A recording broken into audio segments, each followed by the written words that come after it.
आप लोग कहते हैं कि ये काम था इसके चलते हम नहीं आए, वो काम था उसके चलते नहीं आए, हमको छुट्टी चाहिए।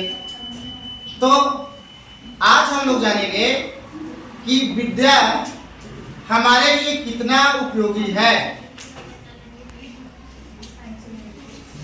श्लोक है, विद्या नाम नरस्य कृति अतुला भाग क्षये च आश्रयः।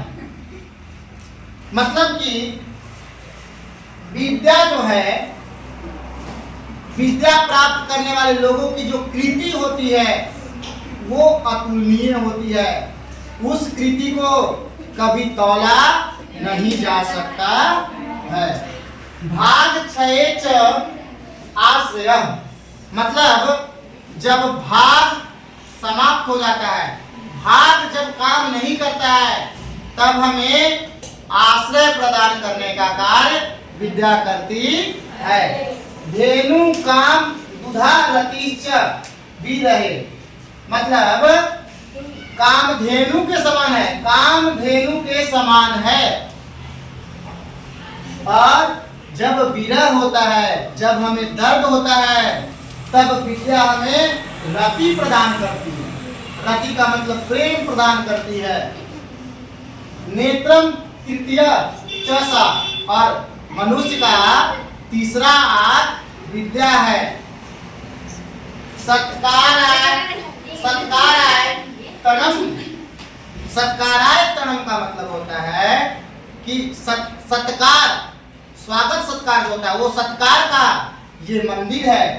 कुलस्य महिमा, विद्या कुल की महिमा है।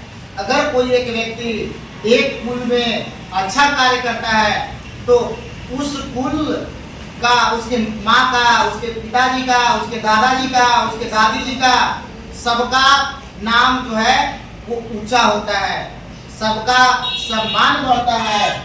रत्न बिना भूषणम, और बिना पत्थर के टुकड़े का, बिना सोने चांदी का विद्या एक आभूषण है। तस्मात् अन्यम उपेक्ष्य सर्व विषयम विद्याधिकारम कुरु।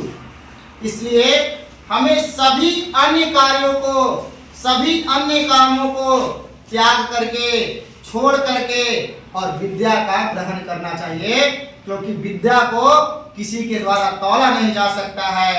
जब भाग भी समाप्त हो जाता है तो विद्या हमको साथ देती है। कामधेनु गाय की तरह विद्या है। जब विरह होता है, दुख होता है, तो प्रेम देने का काम करती है। हमारी तीसरी आँख है, सत्कार का मंदिर है, कुल का महिमा है और बिना रत्न का आभूषण है। इसलिए सभी काम को आप छोड़िए और छोड़ करके विद्या अर्जन कीजिए। विद्या सबसे बड़ा धन है।